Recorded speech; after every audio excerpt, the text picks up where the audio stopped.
সকাল সকাল ঘুম থেকে উঠে সংসারের সমস্ত বাসি কাজকর্ম সেরে নিয়ে আমি নিজেও একটুখানি ফ্রেশ হয়ে নিয়েছি।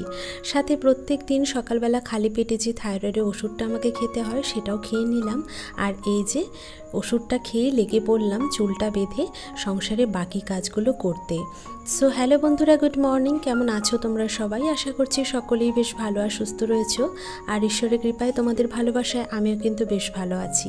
আজ হলো সোমবার আর এখন ঘড়ি কাটার সময় হচ্ছে ওই সকাল 8টা মতো। তো আজকের ব্লগটা এখন থেকেই তোমাদেরকে সাথে করে নিয়ে শুরু করছি। আশা করছি প্রতিদিনের মতো আজকে ব্লগটিও তোমাদের বেশ পছন্দ হবে। চলো তাহলে দেখতে থাকো। আজ কিন্তু সকাল সকাল প্রথমেই চলে এসেছি ভাইয়ের ঘরে। ভাই যেহেতু কাজের জন্য বেরিয়ে গেছে, তো ভাবলাম এই সময়ের মধ্যে ওর ঘরটা প্রথমে আগে গুছিয়ে নিই। তো দেখতেই পেলে প্রথমে এই যে টেবিলটা রয়েছে, টেবিলের জিনিসপত্রগুলো ও সরিয়ে রেখেছিল কোনো একটা কারণে। তো আমি আবারও টেবিলটাকে খুব ভালো করে ঝেড়ে পরিষ্কার করে নিলাম। আর তার উপরে কিন্তু সমস্ত জিনিসপত্র আবারও আগের মতো সাজিয়ে গুছিয়ে রেখে দিচ্ছি। আর এই যে তারপরে এই ঘরে যে আলনাটা রয়েছে, যেহেতু বাড়িতে কোনো বাচ্চা নেই, তো সেই জন্য আলনার কোনো জামা কাপড় এদিক ওদিক এলোমেলো হওয়ারও ব্যাপার নেই। তবে ভাইয়ের একটা হাফ প্যান্ট ছিল, সেটা কিন্তু আলনাতে ভালো করে জায়গা মতো গুছিয়ে রেখে দিয়েছি। সাথে যে কাপড়গুলো রয়েছে আলনাতে সেগুলোকেও ভালো করে একটু হাত দিয়ে সমান সমান করে নিলাম। আর এই যে ওইদিকে টেবিলের পাশের জায়গাটা দেখলে না একটুখানি ফাঁকা ছিল, তো সেই জন্য ওই জায়গাতে একটা চেয়ার রেখে দিয়েছি। হঠাৎ যদি এই ঘরে কেউ আসে তাহলে ওই চেয়ারটাতে বসতে পারবে, তো সেই জন্যই ফাঁকা জায়গাটাতে চেয়ারটা রেখে দিলাম। খালি জায়গাটাও পূরণ হয়ে গেল আর চেয়ারটাও কিন্তু কাজে ব্যবহার হয়ে যাবে। আর এই যে তারপরে কিন্তু বিছানাটাকে খুব ভালো করে ঝেড়ে নিলাম। আর বিছানার পাশে যেহেতু এই পাম গাছটা রেখেছি, তো এই ঘরটাতে এসে মাঝে মাঝে কিন্তু এই গাছটাতে জল দিয়ে দিতে হবে এখন থেকে। আগে যেহেতু গাছটা বাইরেই রাখা থাকতো সব গাছের সঙ্গে, তো একসাথেই জলটা তখন দিতাম। আর এখন যেহেতু এই ঘরটাতে এনে রেখেছি, তো ঘরটা যখনই আমি পরিষ্কার করতে আসবো তখন কিন্তু এই টবটাতে জল দিয়ে দিতে হবে। তো পুরো ঘরটা মোটামুটি আমি গুছিয়ে নিয়েছি, যেহেতু এ ঘরে খুব একটা জিনিস তো নেই, যা রয়েছে সেগুলো আগে থেকে একটু গোছানোই ছিল, শুধু টেবিলটা এলোমেলো ছিল, তো সেটাকে কিন্তু আগেই গুছিয়ে নিলাম। তো দেখো কত পরিমাণে ধুলো হয়ে গেছে, মানে আমি কিন্তু পরশুদিনই ঝাড় দিয়ে গেছি ঘরটা, তবুও দেখো বিছানার কোনায় কোনায় বলো বা এদিক ওদিকে মেঝের কোনায় সমস্ত জায়গাতে ধুলো ময়লা কীভাবে জমে রয়েছে। তো আমি কিন্তু যখনই পরিষ্কার করি পুরোটাই পরিষ্কার করে নেওয়ার চেষ্টা করি। তো ওদিকে পুরো ঘরটা বারান্দাটা ঝেড়ে নিয়েছি। আর তারপরে এখন চলে এলাম আমার এই ঘরের বাসি বিছানাটা তুলতে। আর আজকে জানো তো আমার ঘরের জানলাটা খুলিনি, কেন বলো তো, জানলার ওপাশে পাশের বাড়ির মিস্ত্রিরা এসে কাজ করছে, তো ধুলো ময়লা এমনিতেই চলে আসবে, সেই ভয়ে আজকে আর জানলা খুলিনি। আর দুদিন ধরে আমাদের এখানে ওয়েদারটা কিন্তু বেশ ঠান্ডা ঠান্ডা মতন, তো সেই জন্য ঘর গরম হওয়ারও কোনো ব্যাপার নেই। পরে যখন ওই বাইরের কাজগুলো শেষ হয়ে যাবে তখন না হয় জানলাটা খুলে দেবো। তো এই যে প্রথমে মশারিটা গুছিয়ে নিলাম। আর এই যে এখন কিন্তু রাতে ঢাকা নেওয়ার জন্য একটা সুতির চাদর বের করে নিয়েছি। লেপটা কিন্তু এখন আর খুব একটা প্রয়োজন হয় না বলে তুলে রেখে দিয়েছি। আর এই যে লেপ তুলে দেওয়ার জন্য কিন্তু বিছানা গোছাতেও খুব একটা সময় লাগে না। তো ওদিকে আমার বিছানাটা গোছানো হয়ে গেছে। আর সকালে মায়ের ঘরে বিছানাটা আগেই গুছিয়ে নিয়েছিলাম, শুধুমাত্র একটুখানি চাদরের ওপরটা ঝেড়ে নিলাম। সকালে কিন্তু ঘুম থেকে ওঠার পরে বাসি উঠোনের সাথে সাথে দুটো বাসি ঘরকেও ঝেড়ে নিয়েছিলাম। তবে এই যে এখন আবারও বিছানা দুটো ঝাড়লাম, তো বিছানা ছাড়ার সাথে সাথেই কেমন ধুলো মতন ওড়ে আর ধুলোগুলো সমস্তটাই মেঝের ওপরে গিয়ে আসে। তো সেই জন্য ওই যে এটা আমার প্রতিদিনের অভ্যেস, যেমন ঘর মোছার আগে ঘরটা ঝেড়ে নিই, সেই সাথে বিছানা যখনই ঝাড়ি তখনই কিন্তু মেঝে দুটো ঝেড়ে পরিষ্কার করে নিই। তো এই জন্যই দেখো দুটো ঘরকে খুব ভালো করে কিন্তু পরিষ্কার করে নিলাম ঝেড়ে।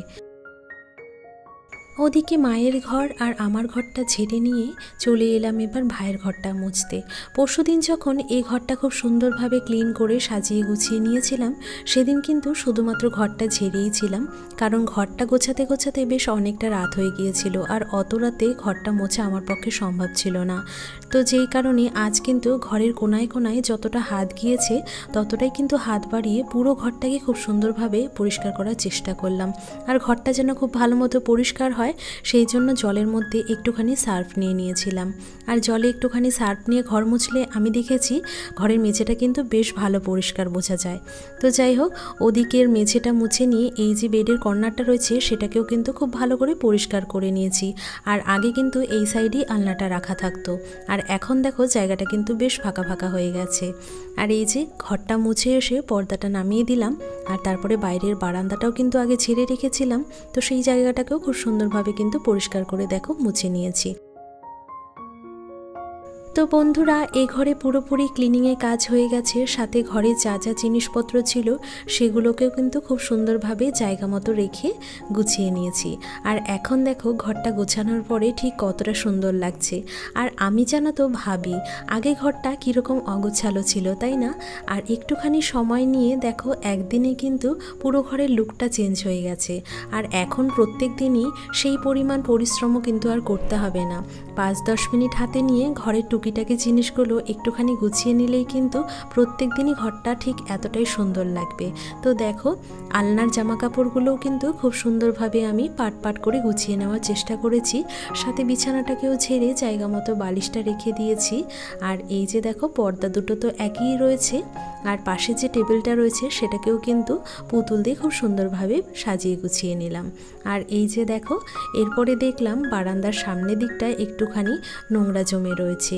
ওই যে ঘর ঝাড় দিয়ে এখানে যেহেতু নোংরাগুলো ফেলেছিলাম, তাই সেগুলোকে একটুখানি ঝাড়ু দিয়ে পরিষ্কার করে একটা কর্নারে জমিয়ে রাখলাম। বিকেলবেলা উঠোন ঝাড়ার সময় এগুলোকে ফেলে দেওয়া যাবে। ওদিকে ও ঘরের সম্পূর্ণ কাজ কমপ্লিট করে তোমাদের সাথে শেয়ার করলাম। আর এইবারে চলে এসেছি আমার ঘরটা মেঝেটা মুছে নিতে। আমার ঘরে সকালেই কিন্তু ডাস্টিংয়ের কাজটা আমি কমপ্লিট করে নিয়েছিলাম, তবে সেটা আজ তোমাদের সাথে শেয়ার করলাম না। প্রত্যেক দিন যদি একই জিনিস তোমাদের সাথে শেয়ার করি তাহলে তোমরাও কিন্তু বোর ফিল করবে। সত্যি বলতে বন্ধুরা, আমার ঘর যতই ছোটোখাটো আর ভাঙাচোরা হোক না কেন, এই ঘরটাকে আমি সবসময় পরিপাটি করে আর পরিষ্কার পরিচ্ছন্নভাবে গুছিয়ে রাখার চেষ্টা করি। আর আমার মনে হয় না যে শুধুমাত্র একটা বড় বাড়ি বানালে বা ঘরের মধ্যে বড় বড় ফার্নিচার থাকলেই সেই ঘরটাকে সুন্দর দেখা যায়। আমার তো মনে হয় একটা ছোট্ট ঘরকেও যদি এইরকম সাজিয়ে গুছিয়ে রাখা যায় কয়েকটা মাত্র জিনিস দিয়ে, তাহলে সেই ঘরটাই যেন অনেকটা সুন্দর দেখায়। পুরো ঘরটা খুব সুন্দরভাবে ক্লিন করে নেওয়ার পরে সাথে জিনিসপত্রগুলো একটুখানি গোছানোর পরে ঠিক কতটা ভালো লাগছে সেটাই তোমাদের সাথে একবার ফাইনাল লুকটা শেয়ার করলাম। সত্যি বলতে কি, এই ঘরটা যেহেতু আমার, তাই ঘরের সমস্ত জিনিসপত্র গুছিয়ে রাখার কিন্তু দায়িত্বটাও আমার। আর সেই কাজগুলোকে সবসময় আমি কিন্তু মন দিয়ে ভালোবাসা দিয়ে করার চেষ্টা করি। আর দেখবে যেই কাজটা তুমি ভালোবাসা দিয়ে করবে সেই কাজটা কিন্তু সব সময়ই ভালো হবে। আর যদি জোর করে কোনো কাজ করতে যাওয়া যায়, অনিচ্ছা সত্ত্বেও কোনো কাজ করা হয়, তাহলে সেই কাজে কিন্তু দেখবে কখনোই সফলতা আসবে না, বা সেই কাজটা কখনোই কিন্তু সেই রকমভাবে সার্থক হবে না। তো যাই হোক, আমার অনেক ধরনের কথা আমি তোমাদের সাথে শেয়ার করে থাকি ভিডিওর মাধ্যমে। তো ওদিকে ঘর দুটো আমি মুছে নিয়েছি। আর এই যে তারপরে চলে এসেছি টিউবওয়েলে। কটা কাপড় রাখা ছিল, তো সেইগুলোকে কাল আমি রেখে দিয়েছিলাম আজ কাচবো বলে, তো সে কটা কাপড়ই আমি নিয়ে চলে এসেছি। তো দেখতেই পাচ্ছ এখানে মায়ের ঘরে বেডশিটটা রাখা ছিল, আর সাথে ভাইয়ের একটা টি শার্ট আর একটা টেবিল কভার ছিল। তো সেগুলোকে ভালো করে সার্ফে কিছুটা সময় ভিজিয়ে রেখে দিয়েছিলাম। তো এখন কিন্তু ভালো করে কেচে দিলাম। আর আজ জানো তো মেঘলা মেঘলা ওয়েদার, জানি না এই কাপড়গুলো শুকোবে কিনা। তবে ওই ওয়েদারের অপেক্ষায় যদি আমি থাকি তাহলে কিন্তু কাপড়গুলো হয়তো কাচাই হবে না, কারণ বেশ কিছু জায়গায় আমি শুনছি বৃষ্টিপাতও নাকি হচ্ছে। আর এর মধ্যে যদি বৃষ্টি চলে আসে তখন কি করব বলো? তো ওই জন্যই আর কি একটা রিস্ক নিয়েই কাপড়গুলো কেচে দিলাম। তো এইদিকে বাবার লুঙ্গি আর মায়ের সায়াটা পিছনে দড়িতে সরিয়ে দিলাম, আর সামনের দিকে দড়িতে এই বেড কভারটা আমি টেনে টেনে মেলে দিচ্ছি। আর এইভাবে টেনে দিলে কিন্তু বেশ তাড়াতাড়ি হাওয়াতে জলটা ঝরে যাবে। তো বন্ধুরা, আমি কিন্তু খুব সাধারণ একজন মেয়ে, আর আমার প্রত্যেক দিনের কাজকর্মগুলো কিন্তু ভীষণ সাধারণ। আর আমার এই টুকটাক সাধারণ কাজকর্মগুলো তোমরা দেখে এত সুন্দর সুন্দর কমেন্ট করো, সেগুলো পড়তে কিন্তু আমার ভীষণ ভালো লাগে। আর আজকের ভিডিওটা যদি তোমাদের পছন্দ হয়ে থাকে, প্লিজ ভিডিওটিতে একটি লাইক কমেন্ট করে দিও। তোমাদের করা এক একটা ছোট্ট কমেন্ট পড়লে আমার যেন উৎসাহ আরও দ্বিগুণ বেড়ে যায়, আর তোমাদের জন্য নতুন নতুন ভিডিও তৈরি করতেও আমার ইচ্ছে করে। তো বন্ধুরা ওদিকে দেখো জামা কাপড়গুলো মেলে দিলাম, আর সাথে এখন চলে এসেছি টিউবওয়েলে আবারও দুটো বাসন মেজে নিতে। সকালে যদিও 1 গামলা মতন বাসন মেজেছিলাম, তবে ওই যে চা খাওয়া হয়েছিল তো সেটার বাসনই ছিল, তো ওটাকে মেজে নিলাম। তারপরে কিন্তু স্নানটাও সেরে নিয়েছি। সকালে কাজগুলো করতে করতে স্নানের আগে আমি কিন্তু একটুখানি গরম ভাত বসিয়ে দিয়েছিলাম। ভাই কাজে যাওয়ার আগে ওকে সেদ্ধ ভাতটুকু মেখে দিয়েছিলাম, আর তারপরে আমি নিজের জন্য একটুখানি ভাত রেখেছিলাম। সকালে তো বাবা মা কেউই ভাত খায় না, শুধুমাত্র চা মুড়ি খেয়ে থাকে, তো একটুখানি ভাত আমার জন্য রেখেছিলাম। যদিও ভাতটা এখন অনেকটাই ঠান্ডা হয়ে গিয়েছে, তো সেটাকে একটুখানি গরম করে নিয়েছি। সেদ্ধ ভাতটুকু খেয়ে নিয়ে কালকের কটা কাপড় গুছিয়ে নিয়েছি। আর এই দেখো আজকে দুপুরে রান্না হয়েছে পুঁই ডাঁটার তরকারি, সাথে হয়েছে বরবটি ভাজা, আর এই যে পটল আলুর তরকারি, যেহেতু আজ নিরামিষ ছিল। তো বন্ধুরা আজকের মতো এখানেই বিদায় নিচ্ছি। কাল দেখা হচ্ছে আবারও একটা নতুন ভিডিওর সাথে। টাটা।